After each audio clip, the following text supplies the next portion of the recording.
Hello, my bone building friends. Do you ever find yourself wondering if some foods are better for your bones than other foods? Today, we're going to look at 5 foods that are super for bone health.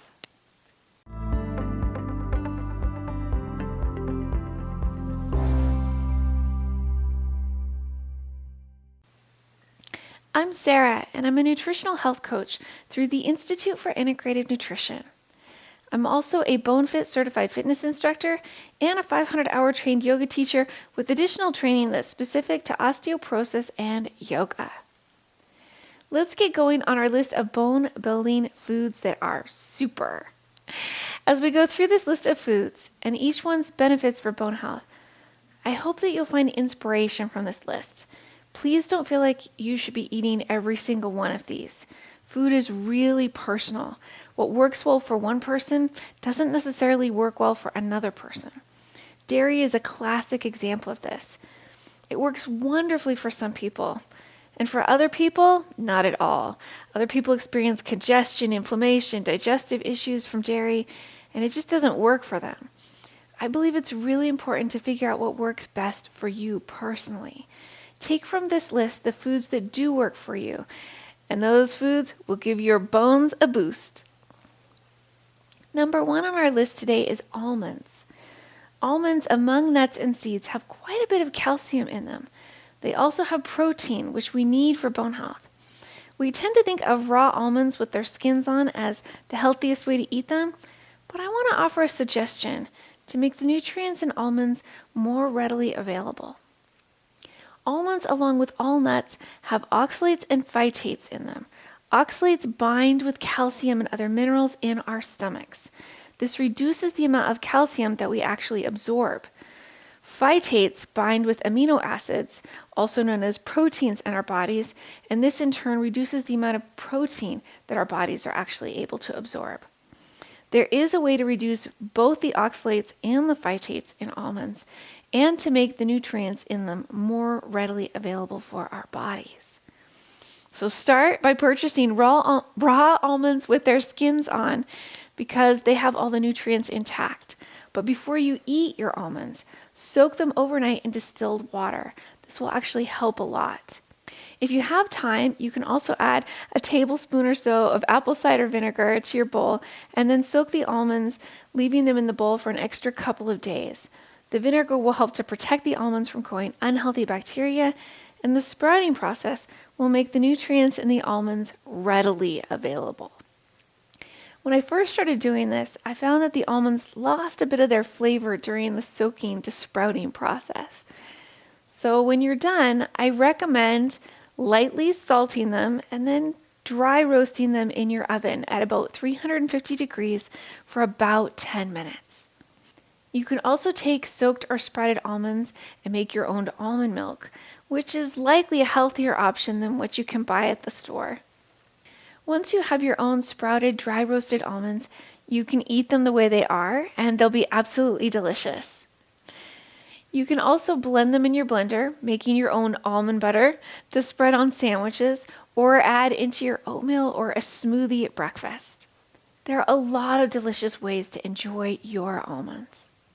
While we're on the subject of oxalates, let's move on to the second food on our list, which is kale. I'm also going to sneak in a little bit of a discussion about dark leafy greens here in general. So did you know that kale is part of the cabbage family? It is, and like the other members of the cabbage family, it's a good source of calcium, which makes it good for our bones.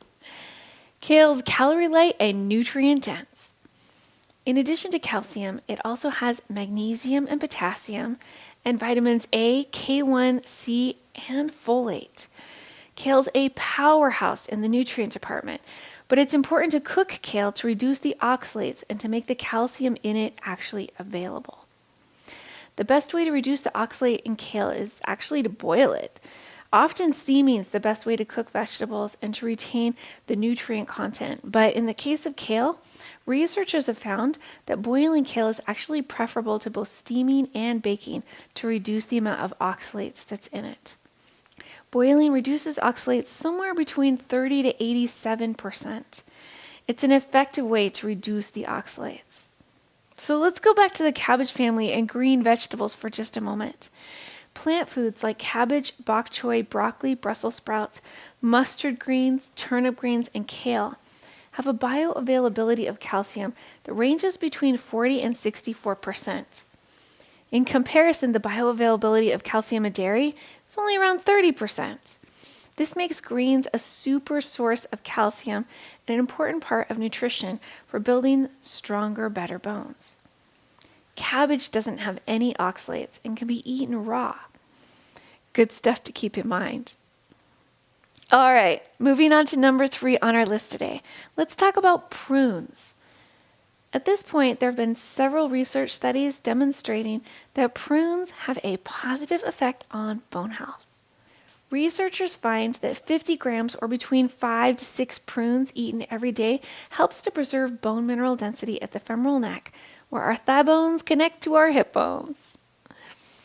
The research study included 212 women over a 12-month period. Dr. Mary Jane DeSouza, who's a professor of kinesiology and physiology and the director of Women's Health and Exercise Lab at Penn State University, headed up the prune research project, and she said, "While we were not necessarily surprised by the current results given previous studies that have shown positive correlations to bone health, it's not necessarily clear what in prunes leads to improved bone mineral density." I think that's really funny. Prunes have several nutrients in them that are beneficial for strong, healthy bones. So even if researchers are not exactly sure what tips the scale in favor of prunes, I can share with you what nutrients prunes have in them that are good for bones. Prunes have vitamins K1 and B6. They're also a good source of iron and boron. Prunes also help to reduce inflammation and blood pressure. Chronic inflammation actually contributes to the development of osteoporosis, and lowering inflammation is generally a good thing in our bodies. Some suggestions of ways to add prunes: you could add it to a smoothie or a salad, or to use it as a natural sweetener instead of using refined sugars.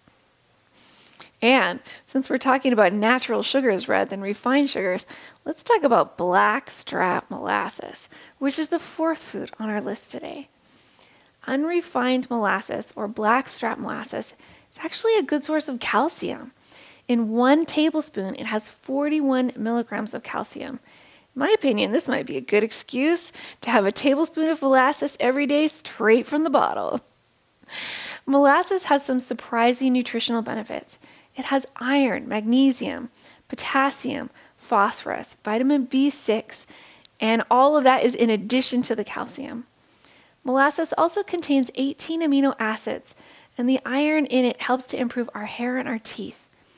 We tend to think of molasses as a sweetener that we use in baking during the holidays, but it's actually something that we could regularly add to foods that we consume where we would normally add a sweetener like a refined sugar or even honey.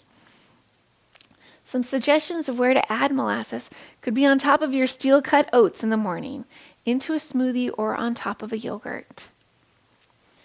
This brings us to number 5 on our list, which is salmon. If you consume fish, I hope that salmon is on your radar for improving bone health. It's a good source for vitamin D, which our bodies have to properly absorb calcium. It also has really important omega-3s that help our bodies reduce inflammation of our arteries, reduce the risk of having heart attacks and strokes, and help us to maintain a healthy blood pressure. That's a tall list of benefits. It's recommended that you eat salmon twice during the week. There's also another benefit for bone health that comes from eating canned salmon, and that's that there are tiny bones that are usually included in canned salmon. A regular fresh or frozen salmon fillet only has about 36 milligrams of calcium in it. This is compared to 180 milligrams of calcium in canned salmon. Canned salmon is an easy thing to grab at lunchtime or even dinner for that matter. It can be mixed with mayonnaise like tuna fish for a sandwich, or you could add it to a salad or even form it into patties and eat it as a salmon burger. To summarize what we've covered today, almonds, dark green vegetables, prunes, molasses, and salmon are all foods that are super for bone health. It's helpful to soak almonds overnight and to boil kale to reduce the amount of oxalates that are in them and to make the calcium in these foods more readily available for our bodies. 5 to 6 prunes every day help to maintain bone mineral density at the femoral neck. And salmon is a great source of vitamin D, and canned salmon adds more calcium to our diets. I hope that you found this list of 5 foods that are super for improving bone health helpful. If you did, please share this information with someone that you know and love. And I look forward to talking with you soon.